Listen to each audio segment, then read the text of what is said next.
Hola, ¿qué tal compañeros? Soy estudiante de la carrera de Ingeniería Mecatrónica en el Tecnológico de Cotlán y les hablaremos acerca del bosquejo del método. Los integrantes de mi equipo son Monroy Villanueva Alfonso, Sánchez Sánchez Daniel y su servidor César Hernández Cruz. El bosquejo del método. Para el desarrollo del método se debe de presentar un bosquejo de la manera en que se propone llevar a cabo la investigación. Entre más completo sea, es mucho mejor, porque es más fácil desarrollar la investigación. En esta sección se tiene que enunciar qué es lo que se va a realizar para lograr el objetivo de la investigación y cómo se hará, con qué elementos, equipos, programas, es decir, con qué herramientas se efectuará este proyecto o este proceso de investigación.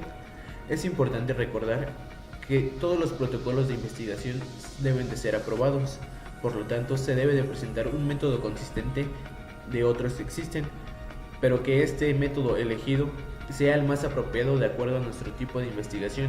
Es decir, existen muchos métodos, muchos bosquejos del método, muchos métodos, pero solamente podemos utilizar uno. ¿Y cómo lo vamos a hacer? Lo vamos a seleccionar de acuerdo a lo que se enfoque en nuestro proyecto o nuestro tema de investigación, para lo cual nos va a ayudar a tener muchos mejores resultados y a que sea mucho más rápido. Se debe mencionar que tanto los aspectos cuantitativos como los cualitativos que incluirá o el porqué de su inclusión. También se debe de mencionar que debe de estar en absoluta concordancia con el objetivo, es decir, todo debe de ser acorde al tema, no se puede desviar del tema principal. La descripción debe de ser muy detallada en cuanto al procedimiento exacto que se aplicará. Y en el informe es probable que cambie la redacción del método. En el protocolo de investigación se deben de incluir 1. Una descripción del método a seguir, es decir, describir cómo se piensa utilizar y explicar el por qué se va a utilizar de esta manera. Pueden usarse diagramas de flujo, etc. 2. La descripción de la población se debe de definir en la oración del planteamiento del problema. Esto es una delimitación o el alcance de la investigación, es decir, cuál va a ser nuestro universo y la muestra. 3. El proceso de la selección de la muestra. Si no es la población completa que vamos a utilizar para nuestra investigación. En las investigaciones de tipo cualitativo siempre se trabaja con toda la población. Si se va a utilizar una muestra, entonces se debe de indicar si el muestreo es o no es probabilístico. Más adelante mis compañeros hablarán acerca de estos tipos de muestra. 4. El tipo de instrumentos que se utilizarán, es decir, una vez que ya seleccionamos la muestra, ¿qué utilizaremos? Pueden ser cuestionarios, revistas, observaciones, pruebas, documentaciones específicas, etc. Y el por qué se van a utilizar estos instrumentos. 5. Un bosquejo de cómo se piensa realizar el análisis de datos debe de ser cualitativa o cuantitativamente. Procedimientos para la recolección de información, instrumentos a utilizar y métodos para el control y calidad de datos. El investigador debe describir los procedimientos el cual utilizará. Como ya había mencionado, puede ser una encuesta poblacional, entrevistas, observación, etc. O puede ser a través de dinámica de grupos focales, análisis de contenido, etc. ¿Cómo y cuándo los aplicará? Y los instrumentos que utilizará para recopilar esa información, como cuestionarios, entrevistas, observaciones, entre otras. Bueno, ahora mis compañeros les explicarán acerca de cómo se determina el universo y la muestra y los tipos de muestreo.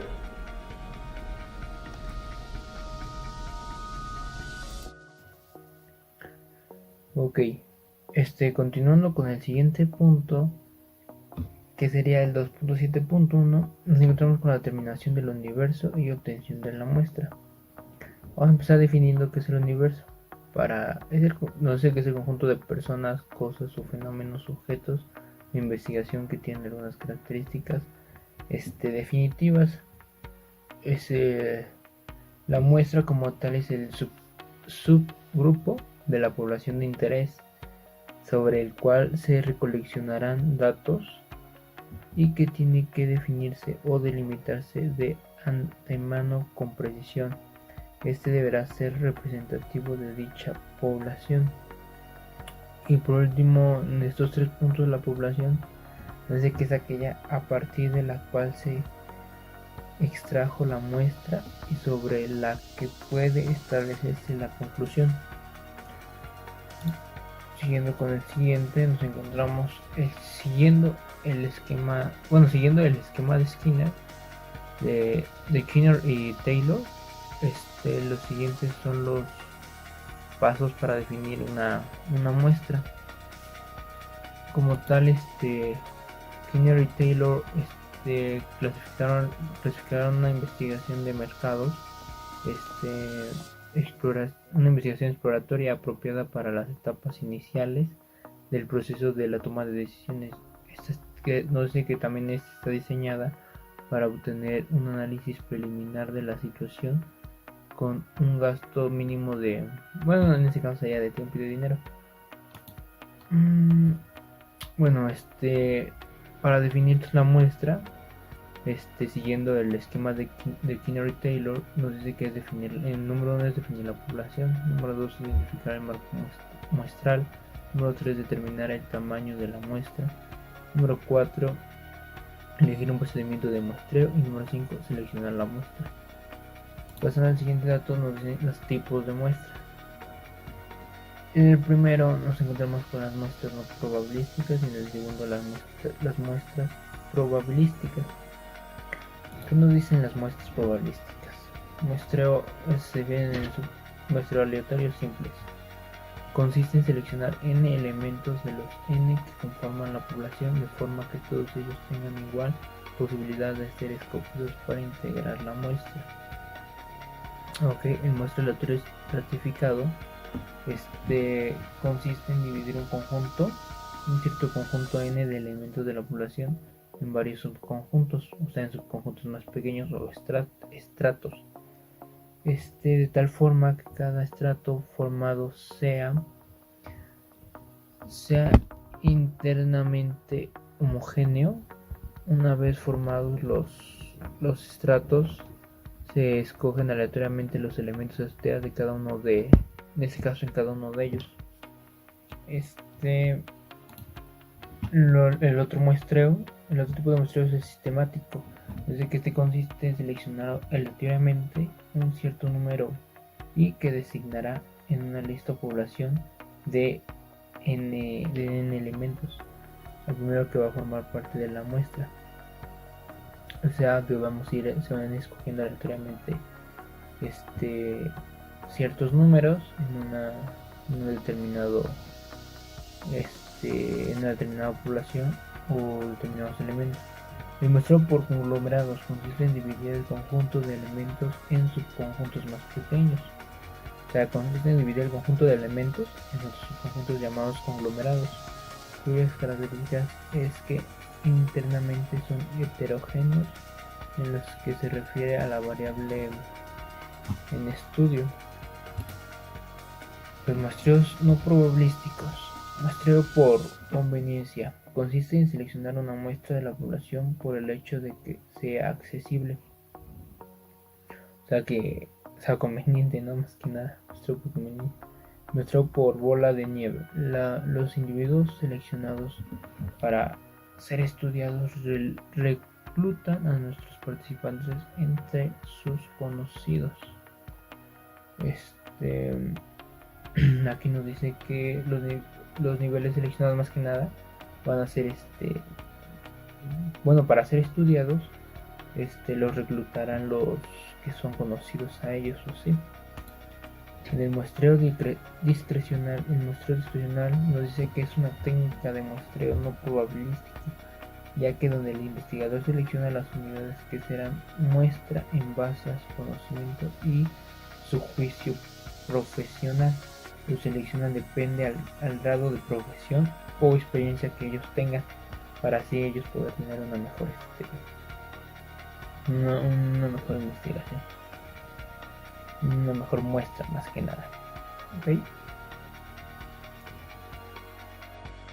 Bueno, ¿qué tal amigos? A mí me tocó exponer Subtema 2.7.2, que es la determinación del tipo de estudio o tipo de investigación.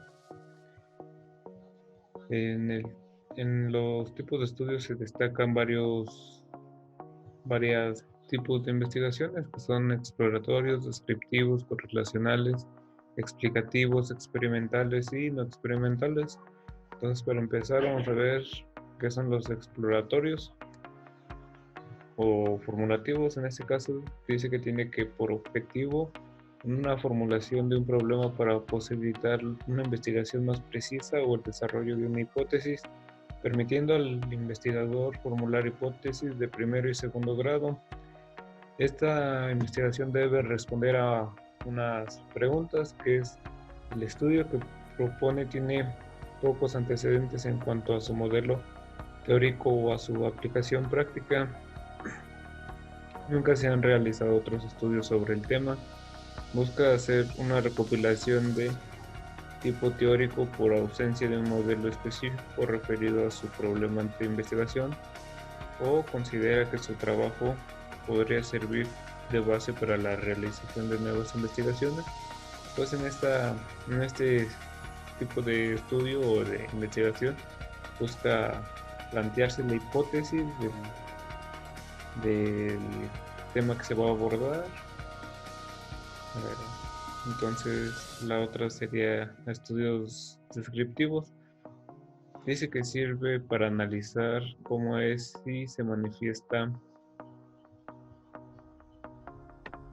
un fenómeno y sus componentes. Permiten detallar el fenómeno estudiado básicamente a través de la medición de uno o más de sus atributos. Por ejemplo, la investigación en ciencias sociales se ocupa de la descripción de las características que identifican a los diferentes elementos componentes y su interrelación. El conocimiento será de mayor profundidad que el exploratorio. El propósito de este es la delimitación de los hechos que conforman el problema de investigación, como establecer características demográficas de las unidades investigadas, número de población, distribución por edades, nivel, educación, etc.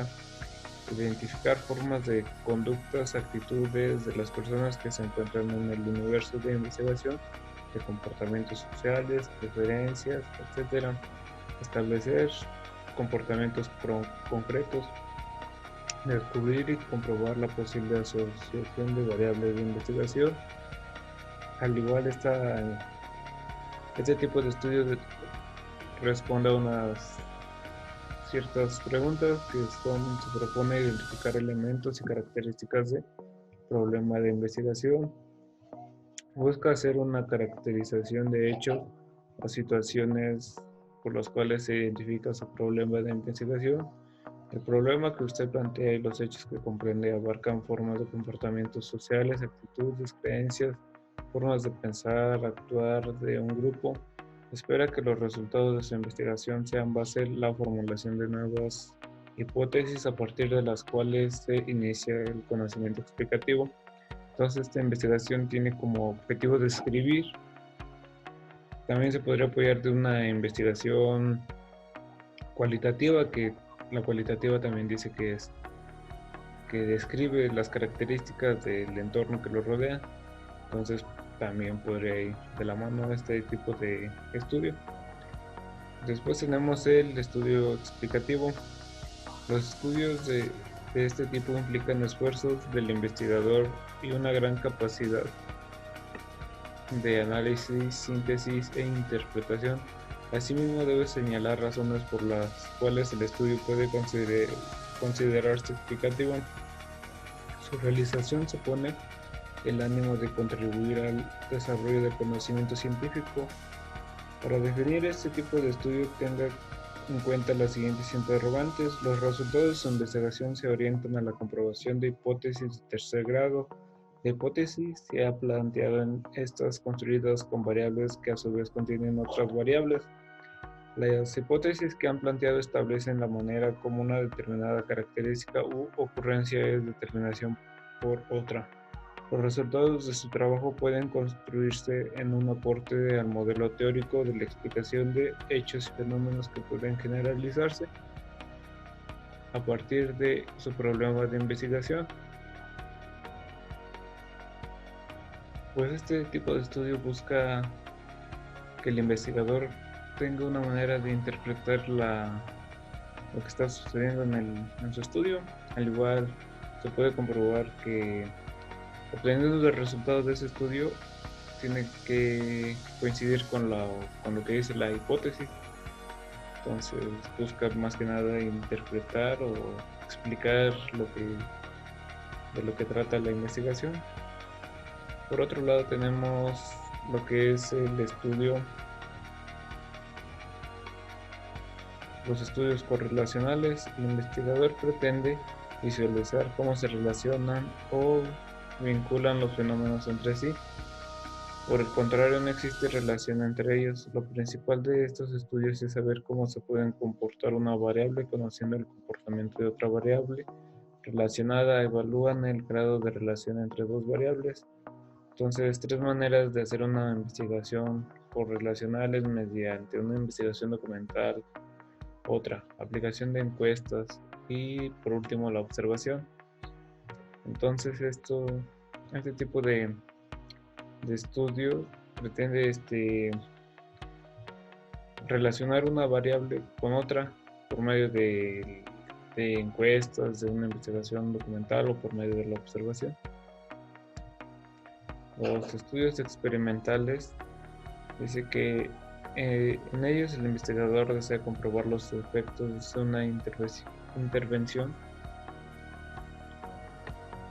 específica. En este caso, el investigador tiene un papel activo, pues lleva a cabo una intervención.